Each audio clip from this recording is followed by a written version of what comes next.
The library of the Galactic Academy of Historical Sciences was quiet except for the soft hum of data terminals and the occasional whisper between students. Most species preferred to download information directly to their neural interfaces, but the three students huddled around a physical data table were old-fashioned in their research methods. "This is impossible," Zixthera said, all 8 of her blue limbs moving in frustration as she sorted through holographic documents. "There's nothing here but official statements and propaganda." Volkmar's crystalline body refracted the light from the data table into colorful patterns across the library walls. "The Human Exclusion Protocol is the most strictly enforced regulation in Confederation history. Did you expect them to leave the real reasons in public archives?" The third student, Elenix, shifted his gaseous form to create what his solid friends recognize as a frown. "But we need primary sources for our thesis. Professor Kuloff won't accept anything less." The three students had been friends since their first year at the academy. Despite their vastly different biologies, they had formed a research team that consistently produced exceptional work. Now, in their final year, they faced their greatest challenge: explaining why humans were banned from all galactic conflicts. "What do we actually know?" Elenix asked, condensing slightly to focus his thoughts. Zixthera flicked through their notes with 3 limbs while the others remained poised over the controls. "Humans achieved faster than light travel 302 standard years ago. Within 5 years, they made contact with the Confederation. Within 7, they participated in exactly 1 military action against the Phyrexian Empire. And within 7 years and 2 days, the Human Exclusion Protocol was enacted, banning them from all future conflicts." "And the official reason?" Volkmar prompted, though they all knew it by heart. "Human physiological incompatibility with standardized warfare," they recited together. The crystalline student produced a sound like chimes in the wind, his species' version of laughter. "Which makes no sense. Humans are basic bipeds with standard sensory ranges. Nothing exotic about their biology that would prevent them from following combat protocols." Their discussion was interrupted by the arrival of Archivist Kuloff, their professor and mentor.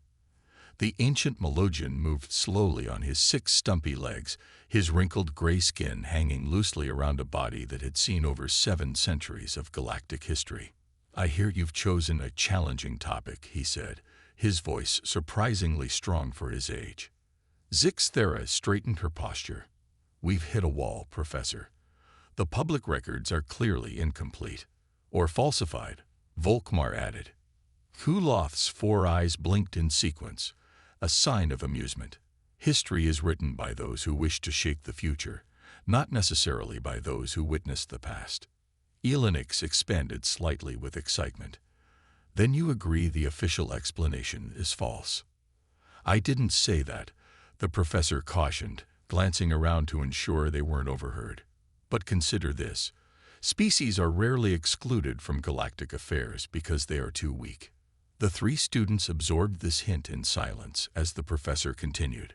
"There is a human historian living on Station Epsilon, William Porter. He's elderly by their standards, but his grandmother served in Earth's space forces before the protocol. He might speak with students conducting legitimate research." "You're helping us?"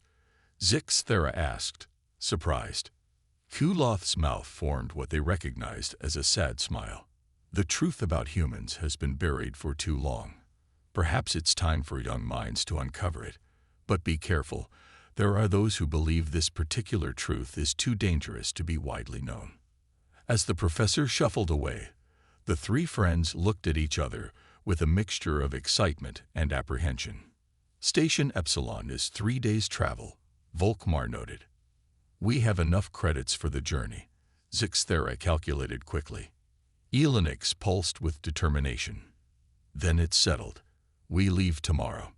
None of them spoke their shared thought, that they might be stepping into something much bigger than a simple academic thesis.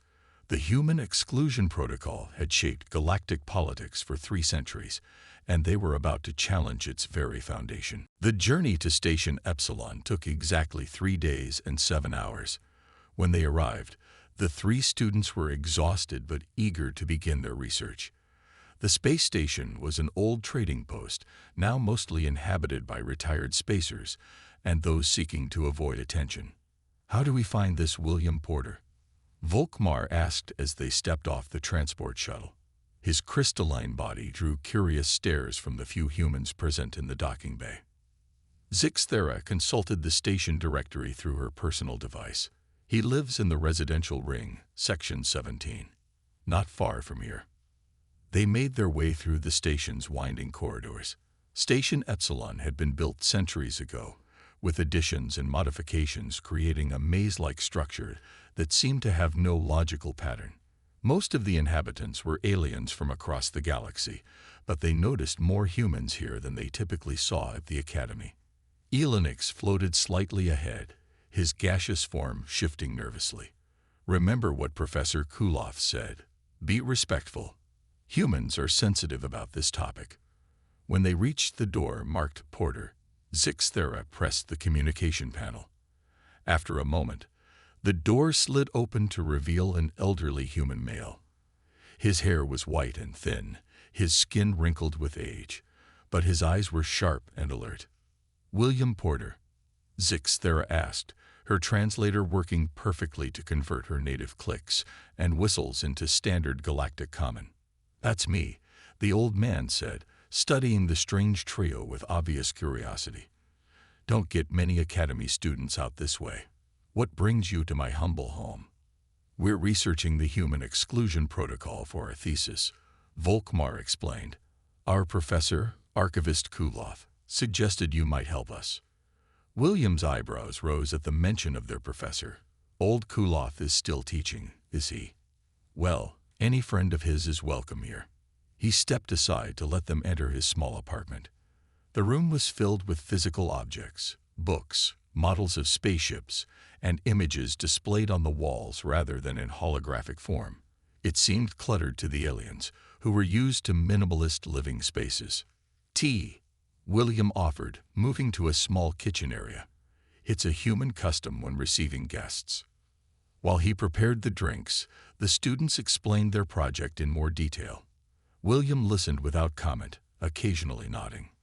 "The Terran incident," he said finally, setting cups before them. "That's what you're really asking about, though you might not know it."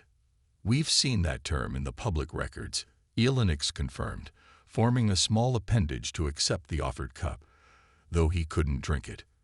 "But there are no details." William settled into a chair with a sigh. 300 years ago, a small human military unit was assigned to assist Confederation forces against what was described as a minor Vrexian border incursion. What happened next? He paused. "Well, that's where things get complicated. The official records say humans are physiologically incompatible with standardized warfare," Zixthera stated. "But that makes no sense to us." The old historian laughed, though there was little humor in it. "Is that what they're still saying?" "No, young ones. Humans aren't banned because we're incapable of fighting alongside aliens. We're banned because of what happened when we did." "Will you tell us?" Volkmar asked eagerly. William looked troubled. "I only know pieces of the story myself. Most of it happened before my grandmother was born. But my granddaughter Carol knows more than I do. She served in Earth's defense forces before switching to civilian work." "Can we meet her?" Elenix asked. "She's due to dock here tomorrow. Runs cargo through this sector." William's eyes narrowed slightly. "Before you meet her, I should warn you, not all humans are comfortable discussing this topic. It's a source of complex feelings for us." "Complex how?" Zixthera asked. "Pride and shame in equal measure," William replied, his gaze distant. "When you learn what really happened during the Terran incident, you'll understand why." Carol Porter arrived at Station Epsilon the next day. She was tall for a human, with short brown hair and the confident walk of someone used to command. William had told the students to meet them at a small cafe near the docking bay. When the three aliens entered the cafe, they spotted William waving at them from a corner table.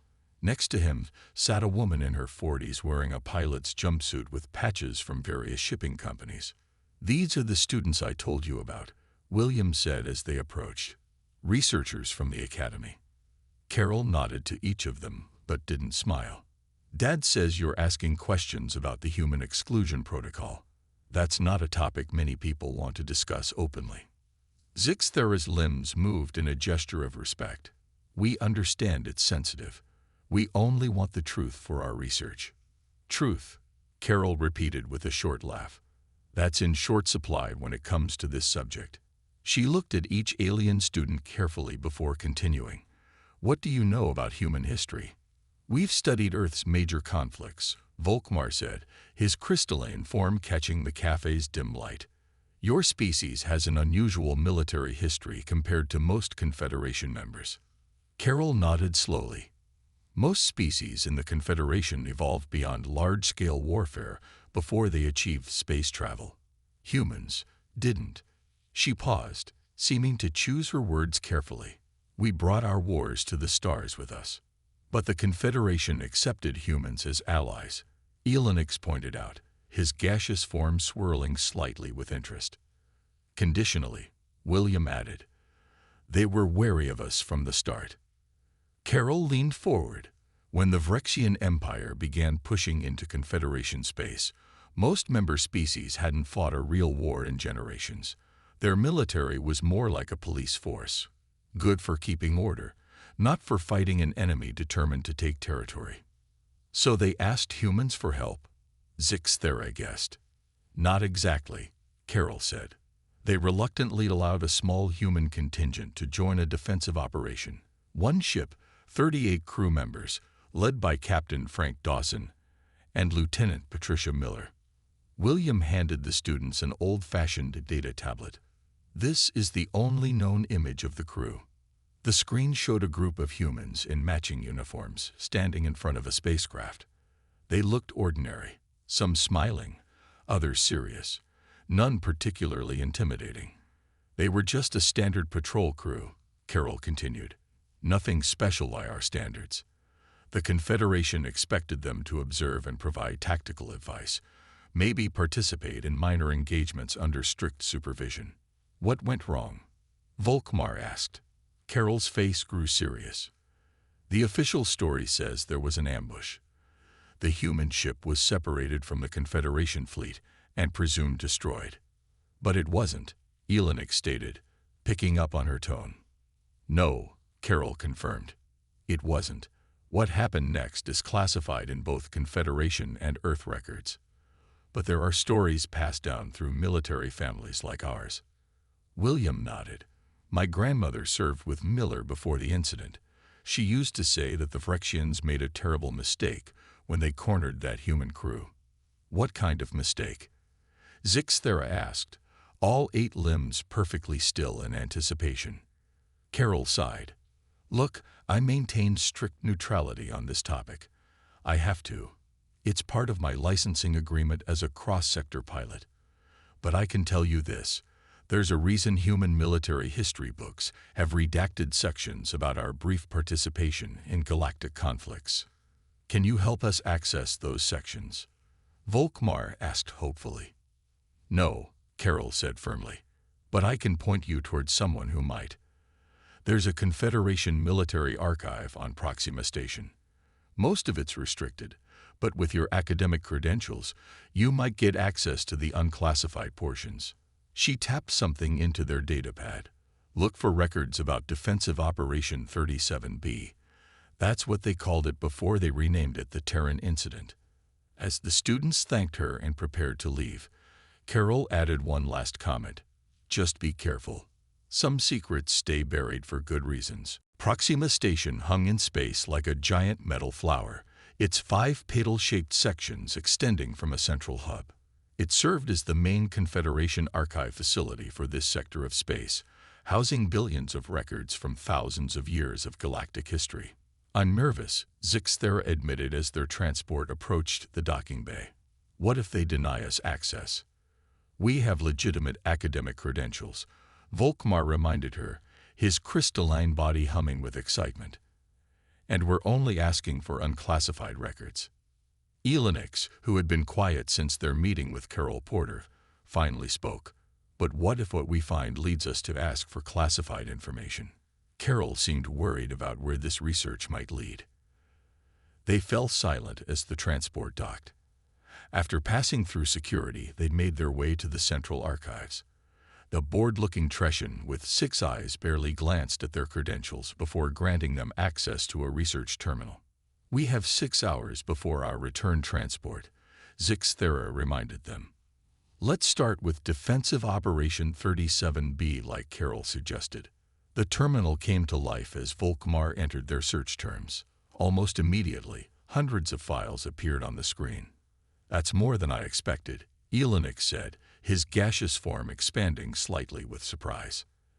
They began sorting through the files, most of which contained standard mission reports, supply requests, and personnel assignments. Nothing seemed particularly revealing. "Look at this," Zixthera said after an hour of searching. She pointed to a file labeled Human Contingent. Initial Deployment Assessment. The file contained observations from Confederation officers about the human soldiers when they first joined the operation. One report caught their attention. Human soldiers display unusual psychological traits when preparing for combat. They engage in ritualistic bonding behaviors, humor about death, and express a concept they call readiness to die but determination to live.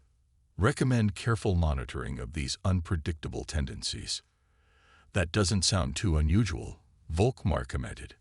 "Many species have pre-battle rituals." They continued searching until Elenix found something more significant, a partial battle report labeled Day 37, Contingent Separation Incident. "This must be when the human ship was ambushed," he said as they all huddled around the screen.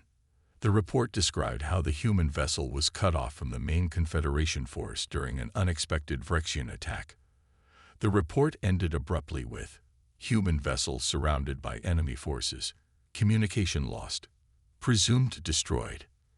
"But we know they weren't destroyed," Zixthera said, her limbs moving with excitement. "So what happened next?" Volkmar ran another search using the date of the separation incident. A single file appeared, but when they tried to open it, a security message flashed on the screen. "Access denied. Clearance level Omega-7 required." Omega-7. Elenix's form rippled with surprise. "That's the highest security classification in the Confederation. Not even our professor would have that." Volkmar, always the most daring of the three, tried a different approach. "Let's search for any unclassified records from immediately after the incident." This search yielded several files about the aftermath, mostly logistics reports about fleet movements. But one small file caught their attention, a medical report about a Confederation officer who had witnessed something during the incident. The officer had required psychological treatment for what was described as acute stress reaction following exposure to human combat methods. What could humans have done to traumatize a Confederation officer? Zixthera wondered. Determined to find out more, Volkmar attempted to access the full medical record. As soon as he entered the command, alarms began blaring from the terminal. "What did you do?" Elenix gasped, his form contracting in fear. "I didn't think it would be classified," Volkmar replied as the screen flashed with warnings. 30 seconds later, 2 security officers entered the room. Behind them walked a human woman in a Confederation uniform with security insignia. "I'm Officer Laura Hampton, Galactic Security," she said, her face stern. "You 3 have been attempting to access restricted files about the Terran incident.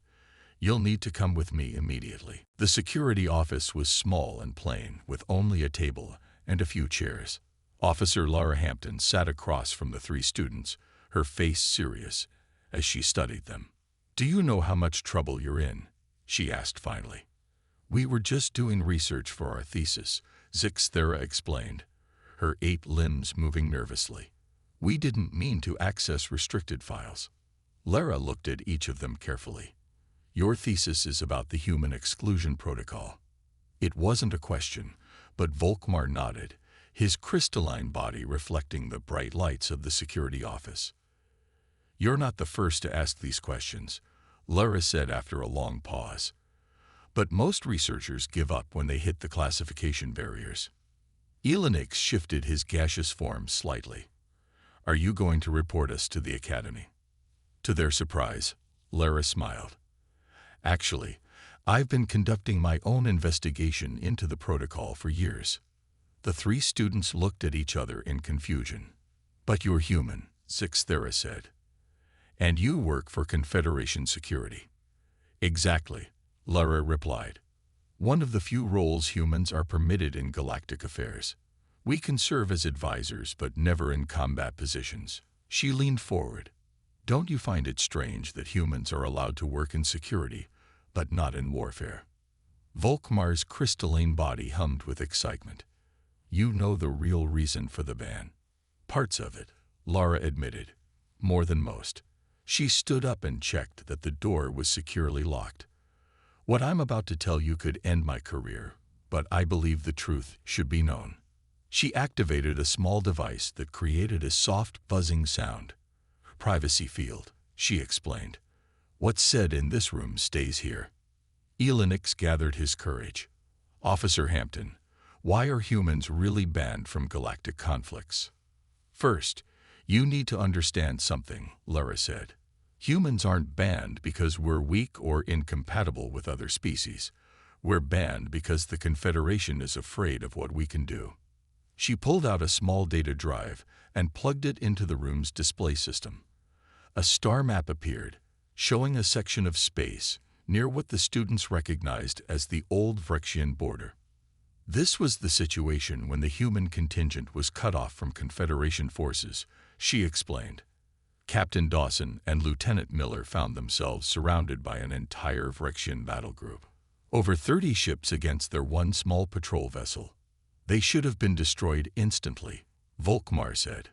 That's what everyone expected, Lara agreed. The Confederation command ordered them to surrender to save lives. She pressed a button, and the star map changed to show the same region 3 days later. The students gasped. The Vrexian positions were gone. The human vessel reported back 3 days later, Lara continued. Not only had they survived, but the entire Vrexian battle group had retreated from the sector. They abandoned dozens of strategic positions they have fought for months to secure. How is that possible? Zixthera asked, all 8 limbs frozen in shock. The official records don't say, Lara replied. But I found partial records showing that when the human contingent realized they were surrounded, they requested permission to fight unrestricted. What does that mean? Elenix asked. It means without the constraints of Confederation battle protocols, Lara explained. When the Confederation command hesitated, the humans warned they would act independently to save themselves.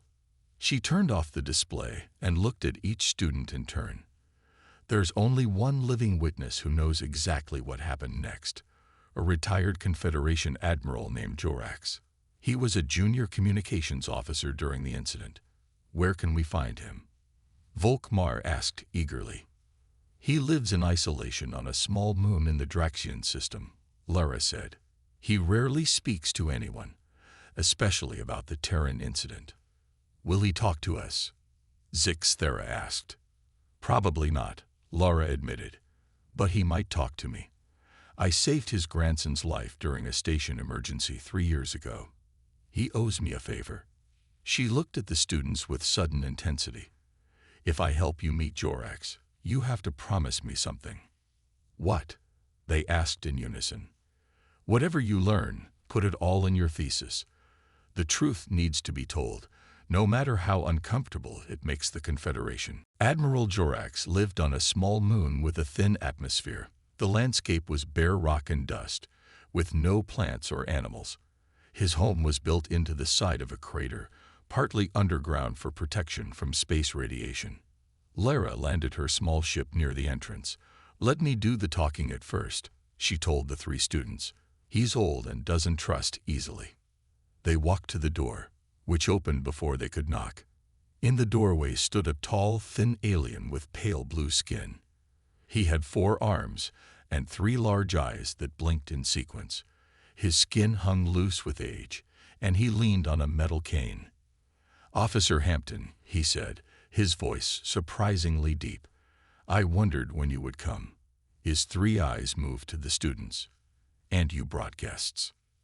"These are researchers from the Galactic Academy," Lorette explained. "They're studying the human exclusion protocol." Jorax's eyes narrowed. "Then they are wasting their time. That information is classified." "We know," Zixthera said politely, "but we believe the truth should be taught to future generations." The old admiral stared at them for a long moment, then stepped aside. "Come in, though I doubt I can help you." The inside of Jorax's home was simple but comfortable. The walls were covered with star charts and old-fashioned printed images. Most showed ships and alien faces the students didn't recognize, but one caught their attention: a group of humans in uniform. "The human contingent," Volkmar said, pointing at the image. Jorax nodded slowly. "Good eyes, young one. Yes, that was taken when they first joined our fleet, before the incident." "Will you tell us what happened?" Elenix asked, his gaseous form perfectly still with anticipation.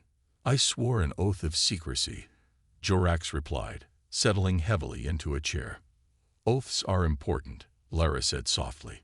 "But so is truth. It's been 300 years, Admiral. Maybe it's time." Jorax looked at each of them, his three eyes blinking slowly. "Do you know what I did during the operation?" he asked. "You were a communications officer," Zixthera answered. "Junior communications officer," Jorax corrected. "I monitored transmissions between ships." He was quiet for a moment. "When the human vessel was cut off, I was the one who received their request to fight unrestricted." "What did that mean?" Volkmar asked. "At the time, I didn't know," Jorax admitted. "None of us did. The humans explained that they had their own combat methods that didn't follow Confederation protocols. The commander was unsure, but the Phyrexians were closing in, and there seemed no way for the humans to survive." He rose shakily and moved to a cabinet, from which he took an old data device. "I kept a personal record, not official. I would have been punished if anyone knew." He activated the device, and a holographic display appeared. It showed a recording of a communication screen with a human face, a woman with short hair and intense eyes. "Lieutenant Patricia Miller," Jorax explained. This was her final communication before they engaged the Phyrexians. The recording played. The human's voice was calm but firm. "Confederation Command, we are implementing survival protocols now. Be advised that what follows may not align with your combat ethics. We take full responsibility." Jorax turned off the recording. What followed was... He paused, his hands shaking slightly. What they did was beyond anything we had seen in modern warfare. "What did they do?" Zixthera asked quietly. "They didn't just fight the Phyrexians," Jorax said, his voice dropping to almost a whisper. "They broke them. 38 humans against 2,000 Phyrexians." Tears formed in his large eyes. The humans used psychological warfare combined with strategic brilliance. They sent modified transmissions that created panic among the Phyrexian ships. They predicted Phyrexian maneuvers with uncanny accuracy. They set traps that turned the Phyrexians' own weapons against them. And they won. Elenix asked in disbelief. "They didn't just win," Jorax replied. "They devastated the Phyrexian forces so completely that the entire empire retreated from that sector of space and never returned. The human contingent suffered casualties, 7 dead, 15 wounded, but they destroyed or disabled every Phyrexian ship." Jorax looked at each of them, his eyes now hard. "Do you understand now? Humans aren't banned from galactic warfare because they're weak. They're banned because they're terrifying." The journey back to the academy was quiet. Each of the 3 students was lost in thought about what they had learned from Admiral Jorax. Even Lara seemed subdued, staring out the ship's viewport at the stars. "I still don't understand everything," Volkmar finally said, breaking the silence. His crystalline form had dulled slightly, a sign of deep concentration among his species. How exactly did 38 humans defeat 2,000 Phyrexians? Jorax had shared more details before they left. He had shown them fragments of battle recordings, tactical displays, and communications logs he had secretly preserved. The images were shocking. Phyrexian ships turning against each other in confusion, desperate transmissions as human strategies unfolded, and finally, the retreat of the once proud Phyrexian forces. Jorax explained it. Zixthera said, her limbs moving slowly as she organized her thoughts. Humans have a unique approach to warfare. While the Confederation relied on standard battle formations and protocols, the humans used unpredictable tactics. But there's more to it than that, Lara added. She had been quiet during most of their return journey. What truly frightened the Confederation wasn't just that humans won. It was how they won. She pulled out her datapad and showed them the final piece of evidence Jorax had shared, Captain Frank Dawson's last transmission to Confederation Command after the battle was over. The students read it together. This is what we can do when we have no choice. For everyone's sake, don't give us a choice again. It was a warning. Elenix realized, his gaseous form swirling with emotion. Not a boast. Lara nodded. Humans don't enjoy war. We're just very, very good at it. Our entire history is filled with conflicts that forced us to become effective at fighting and survival. What the Phyrexians encountered was thousands of years of human military evolution unleashed in a single battle. When they arrived back at the academy, Professor Kuloth was waiting for them. The old alien's 4 eyes widened when he saw Lara with them. You've been busy, he said to his students, and you've made some interesting friends. In his office, they shared everything they had learned. The professor listened without interruption, occasionally making notes on his ancient data tablet. So the human exclusion protocol wasn't created to protect humans from galactic warfare, Zixthera concluded. It was created to protect everyone else from human warfare. A convenient simplification, Kuloth said, but essentially correct. The Confederation recognized both the potential value and danger of human military thinking. They faced a dilemma after the Terran incident. What kind of dilemma? Volkmar asked. Human fighting methods were effective against the Phyrexians, the professor explained. The Confederation could have recruited more humans to push back the Phyrexian Empire completely, but they feared creating a force they couldn't control. So they banned humans from all conflicts instead, Elenix said. Lara nodded, and created a story about our incompatibility with standard warfare. That way, humans wouldn't feel insulted and other species wouldn't be frightened of us. But the records show that humans agreed to the protocol, Zixthera pointed out. Why would they accept being banned if they were so effective? Because the humans who experienced the battle understood the danger themselves, Lara explained. Captain Dawson and Lieutenant Miller both advocated for the protocol. They had seen what happened when humans fought without restrictions. Professor Kuloth studied each of them carefully. You now possess knowledge that few in the galaxy have. The question is, what will you do with it? The 3 students looked at each other. They had started this research as a simple academic exercise. Now they held a truth that could change galactic politics forever. We finish our thesis, Zixthera said firmly. We tell the truth. But not to frighten anyone, Volkmar added. To promote understanding. Knowledge should bring wisdom, not fear, Elenix agreed. Lara smiled for the first time since they had left Jorax's home. I think the human contingent would have approved of that approach. They never wanted to be feared. They just didn't want to be underestimated. Professor Kuloth nodded slowly. Then let us begin writing a thesis that will change history. 6 months later, the 3 students stood nervously before the Academy's review board. Their thesis, The Truth Behind the Human Exclusion Protocol, had caused a sensation.